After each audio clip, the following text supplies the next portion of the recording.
YouTube, what's good YouTube? It's your boy CDotty, and today we got how Rap Genius destroyed their company. I used to watch Rap Genius all the time, and then I just slowly stopped watching. So I guess, did they do that to themselves? I don't know. Like what the fuck? How did they destroy their company? I looked them up after I seen the title of this video, and they're still making videos. So, but they're not pulling as much views, and it's like weird ass videos. So I don't know what the fuck they got going on. They need to go back to the old shit. Having niggas that with songs hitting, have them explain their lyrics. Like they should have had Gunna on there. Should have had Gunna what fuck you mean on there. They should have shit like that, bro. Shit like that. Let's get into the video. See what they talking about. You're probably familiar with Genius.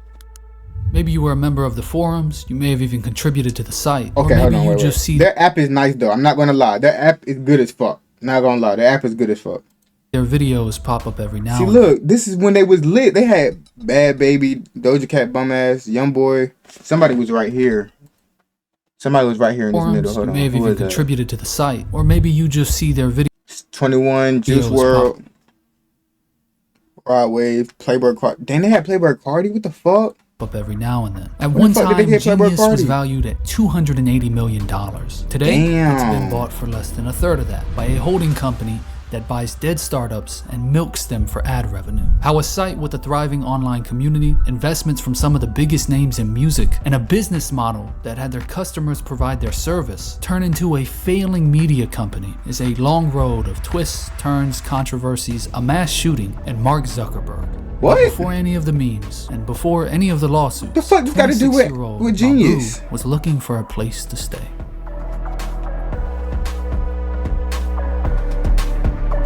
Enlighten me.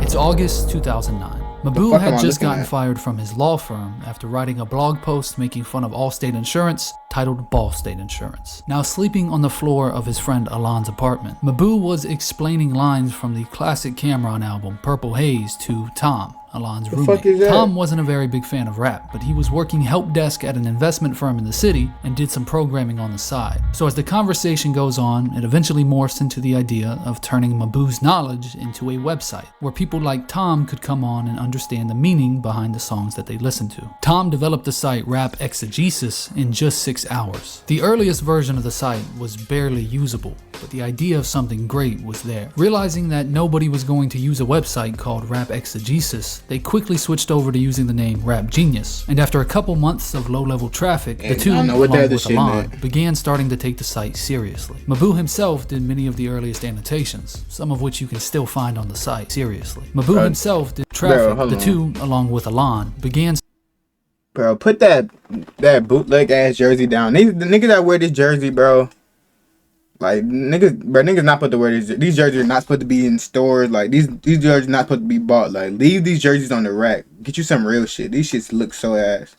And what the fuck is this zesty ass outfit? Like starting to take the site no drip seriously. Mabu himself did many of the earliest annotations, some of which you can still find on the site. It was clear from the start that Mabu was the public face of the company, interacting with its online community and building the site through Twitter, while Tom and Alon handled the more technical and business aspects of running a new startup. Inspired by the film The Social Network, both Tom and Alon, who was working as a celebrity hypnotherapist, left their day jobs to help Mabu work on the site full-time. Living off their savings and working from their home office, they went fully in on what would soon become the most popular lyric site ever. By 2011, the site was getting over 1 million unique visitors every month. Around this time, Rap Genius decided to implement a forum directly onto the site. Why they throwing up that Illuminati shit? This should be the biggest rap forum ever. They had already built the foundation and were now fully building out a community. With the new flock of rap fans, Rap Genius applied to startup incubator Y Combinator, where they managed to raise 1.8 million in seed funding, which now gave them the ability to move into an actual office.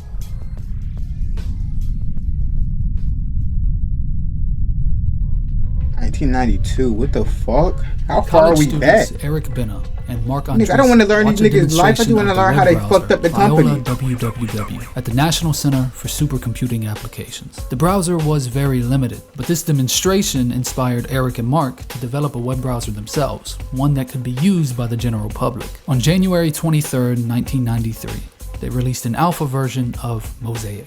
Commonly thought to be the first widely used web browser, Mosaic was incredibly successful. Mosaic helped rectify many of the shortcomings other more limited browsers were facing at the time. But there was one feature Mosaic had planned but had to leave on the cutting room floor: group annotations. To implement this properly would require a server to host all the annotations, and because they didn't have time to build that to scale, they dropped the feature entirely.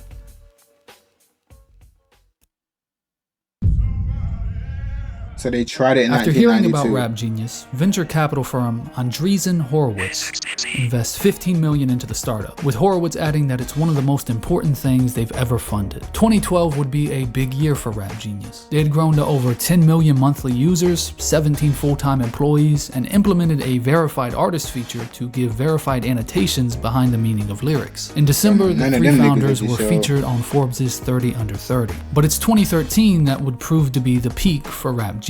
Maboo was invited to dinner at Ben Horowitz's house. What, that he was cutting his nail? I can't be the only one. After asking permission and being told no, Maboo snapped a photo of the dinner and posted it to the Rap Genius Instagram. Because of this, Zuck demanded he remove the photo and issue an apology. Zuckerberg was actually a supporter of Rap Genius early on and had already known of Maboo.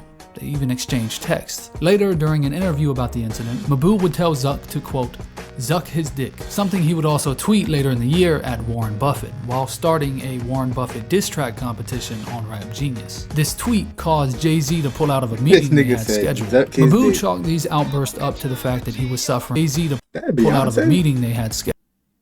That Beyonce? What the fuck?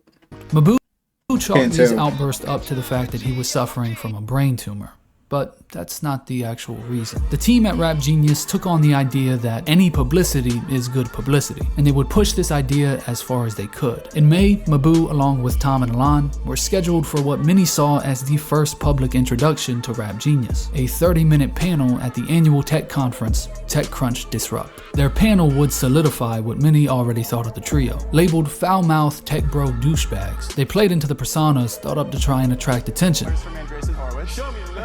Something very different in the tech scene, almost like something out of a movie. They also said that the future of Rap Genius wasn't Rap Genius, but News Genius, and that they were actively working on spreading the annotation aspect to every website on the internet, as well as saying that in just a year, Rap Genius will be bigger than Facebook. In July, they added sections for Rock Genius, Poetry Genius, just for music lyrics and shit. And with the new sections of the site, the site was more popular than ever, and the forum was exploding until they were delisted by Google in December for predatory SEO tactics. They go there for was lyrics. To tweet out, bro, niggas only use Rap Genius for lyrics and possibly to figure out what song is playing.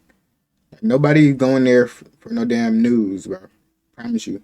And the shit was never going to be bigger than Facebook. Rap blogs in exchange for the blogs posting Genius links to the songs they were talking about, in turn boosting Rap Genius's SEO to Google's web crawler. Google doesn't usually fuck around when it comes to things like this, but they gave Genius a little slap on the wrist, made them fix some links, and 2 weeks later they were back on top of search results. I guess being multi-millionaire Yale graduates has its perks, but this wouldn't be the last issue they had with Google. Less than a year later, Google would begin showing lyrics in their search results, cutting off much of Genius's traffic. Coming into 2014 though, Genius was on top of the world, and their business model was nothing if not expansion. So much so that they began neglecting the forums. In May of that year, as they were gearing up to reveal a dozen new Genius products, 3 hours after the Isla Vista shooting that left 6 dead and many others injured, users not only managed to upload the incel manifesto, but began annotating it. Users along with Maboo, who would go on to describe the killer's writing as beautiful and add that his sister is probably smoking hot. The annotations not only didn't attempt to enhance anyone's understanding of the text, but went beyond that into gleeful insensitivity and misogyny. Maybe it was his brain tumor. Maybe it was the fact that it had been a year you tell me since what the fuck happened with Genius. Surprisingly, Rap Genius was not bigger than Facebook. Genius forced Maboo to resign and ended any relationship they had with him whatsoever. With Maboo now out of the picture, Rap Genius decided to fully redesign the site and even dropped the rap. They didn't redesign the app. They raised $40 million in Series B funding and officially launched sections for Fashion Genius, as well as Tech Genius, Screen Genius, History Genius, Sports Genius, Lit Genius, Pop Genius, nobody knows about none of this. Like X Genius, even Law Genius, where you can help annotate the IRS's 1040. They were rapidly expanding. but at the cost of the community. Mabu was the de facto community leader, so when he left, so did almost any transparency with the company. The forum users were asking for quality of life updates for years. It was still on the basic design platform it had been on, and frankly, the design was horrible. With the rise of sites like Kanye Titha and Section 80 that had no real backing, certainly not one of Genius's size, it made no sense for their site to look like this. The forum sections were just confusing, and a lot of them arbitrary. And once you got into a thread, maybe bro, one with just stick to replies, music. you'd have to scroll through every reply. It should have just stuck to music. That extra shit not gonna get y'all nowhere. We already got ESPN. Like shit for sports, everything for sports. Nigga, they have individual sports team apps. Like, you think we're finna go to Genius for sports news? No. There was and still is no page element. The site design was so bad, even Kanye reached out to Ben Horowitz and offered to redesign the site. The site remained mostly the same leading into 2015. All the extra sections Genius had didn't really pan out. Unlike their belief that Vogue would hire you if you had a high fashion genius IQ, nobody was going to Genius to talk about fashion, or Malcolm X's autobiography. In the middle of 2015, they started yet another site redesign, except this time it came with a new logo, one that would become iconic for the brand. Before they went public with this change, they asked feedback from inside their community. The response was overwhelmingly negative, but they negated all feedback and publicized the change anyway. Around this time, the now two co-founders went on a press run talking about how they go to couples therapy and retconning the entire founding of Genius, stating that it had started from a conversation the two had, completely wiping away Mabu's contributions. Realizing the extra sections were going nowhere, they also collapsed back into just Genius and set their sights on annotating the world. They released a browser extension that would allow anybody to annotate any website at any time, and partnered with Hey, that's clutch though, because them niggas do be fucking up lyrics. I had to fix a couple Young Thug unreleased tracks on Genius, bro. And they confirmed my shit. I need to be getting paid for that. Each word, or each letter I need like $10. I need my shit, Genius. With the Washington Post, I don't give a fuck to if y'all falling off. Presidential debates. They labeled this News Genius. The extension was ultimately a failure. You couldn't see annotations unless you also had the extension. The entire reason Andres and Horowitz invested in the first place was the potential to annotate other sites. And with the backlash for the extension potentially promoting ways to spread misinformation and cyberbully others, it was eventually discontinued. So now, with their ultimate goal wiped away, Genius pivoted in another direction. Original content. After a video of Designer explaining his lyrics went viral, they decided to turn the verified annotation feature on their site into a whole video series. This would end up becoming their flagship series. And to me watching this video, this may be all you know Genius for. They hired Rob Markman to be the head of artist relations, reaching out to artists and filming interviews. He kind of became the new face of the company. They started Genius News, not to be confused with News Genius or the other News Genius, and dived headfirst into producing new video content. See, look, this is when it was lit. The videos on their own site, and because I just stick to these videos right here, and then these, and the live performances. It's all you got to do. Live performances and these videos right here. The extra shit is done for. Just do the popping songs with the rappers and artists, and do live performances every now and then. That's all you gotta do, my nigga. Because of this, the community felt like Genius had turned their back on them. Many users begun leaving en masse. I mean, these are the same people you expect to transcribe and annotate your lyrics, funding your entire website, but you can't give them basic platform updates they request. At this point, Genius had already funded $79 million, and the forums still looked like this. They sunk every last dollar into video content and let their site rot in the process. This continued this way for years, with the forum numbers dwindling, many of the site's annotations becoming poor, and many songs not getting annotated at all. Genius had fully turned their back on their site and were no longer interested in anything but YouTube. In June 2019, Genius filed a lawsuit against Google and lyric provider LyricFind, seeking $50 million. In Google's never-ending endeavor to conquer every corner of the internet marketplace, not only did they begin to show lyrics on their search results, but allegedly had sourced them from Genius. Genius had begun embedding Morse code into the transcription of their lyrics that read red-handed. With this, they proved that 90% of all Google's lyrics had come from Genius. And not only that, but once Google incorporates lyrics into the Jesus post down, Jesus post down, get a little bit like Jesus post down. Jesus post down, get a little bit like Jesus post down, y'all. Jesus post down. Results. Come on now. Click-throughs to Genius Free to go, dropped bro. 94%. The lawsuit would be dismissed after the judge found that Genius's lyric transcriptions were derivative works and that they did not hold the copyright to the lyrics, meaning that they could not claim Google's display of them as a copyright violation. It's lyrics, my nigga. What the fuck y'all want? After being beaten in the court by Google while simultaneously relying on them to keep their company afloat, Genius began to focus on live content hosted on Twitch. This is why y'all sold. This is exactly why. I'm gonna tell y'all. I'm gonna give y'all some game. In the court by Google, this is why y'all sold. Simultaneously relying. Who the fuck is Arlo Parks? Who the fuck is SWV? Who the fuck is Big Boss Vet? Like you're using randoms, niggas. Using randoms. The KSI one is not that bad. To keep their. See, look, Annalie Chopper file. But like, who you gotta stop doing all these randoms. Like nobody know who the fuck these niggas are. It's like Lambo. Like, bro, company afloat. Genius began to focus on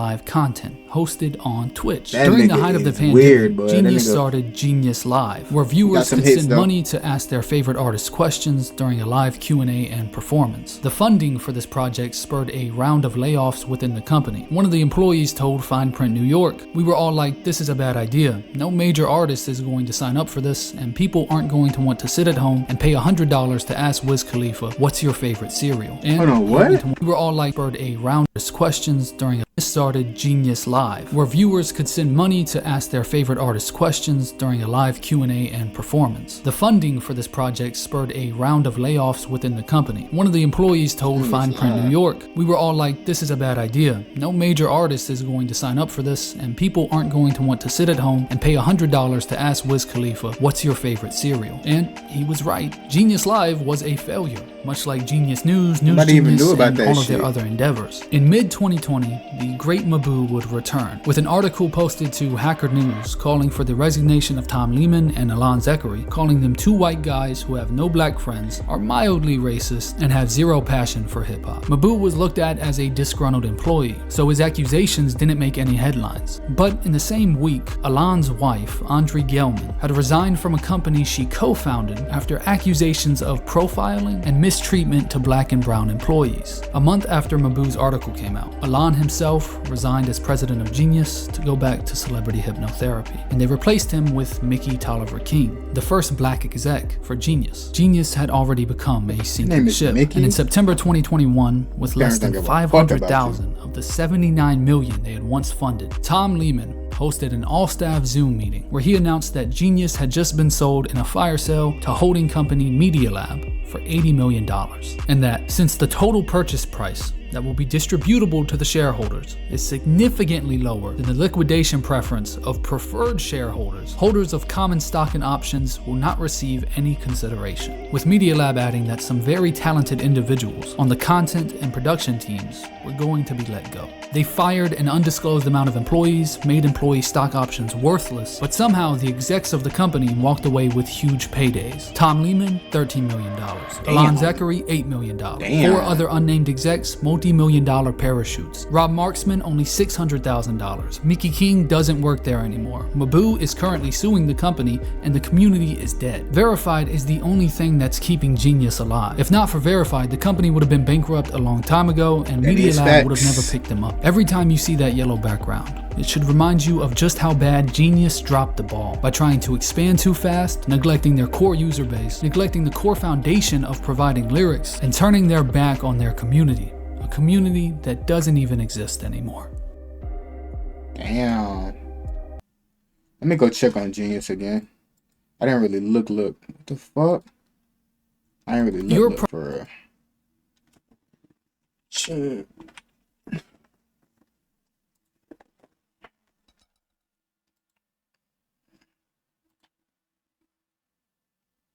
See how you got all the stars up here? Well, besides this nigga and whoever this is. Have you ever had Young Thug on here before he got locked up? Y'all niggas tripping. Oh, they got Ski. Okay. It's not that bad. I don't know who these niggas is though, but I guess they got some fans. See, it's just too many random, like, what the fuck is this? Like, nobody wants to see this. Like, it is these little ass videos. Nobody cares about this shit. Like a music video of who? Like, come on, bro. Y'all fucking yourselves up, man. Y'all fuck. Like, what the fuck? Y'all niggas gotta lock in. Alright, man. I'm out this bitch, man. If y'all like the video, like the video. T up. I watched this bitch. When the fuck I watched this video? Hey, T up. Get some more lock performances in that bitch, bro. With some real pop songs. Like, hit. You gotta get the big names. Get y'all name back up. I gotta get some big names. I don't know how y'all do it, but get some big names, bro. Like y'all used to. And I'm out this bitch.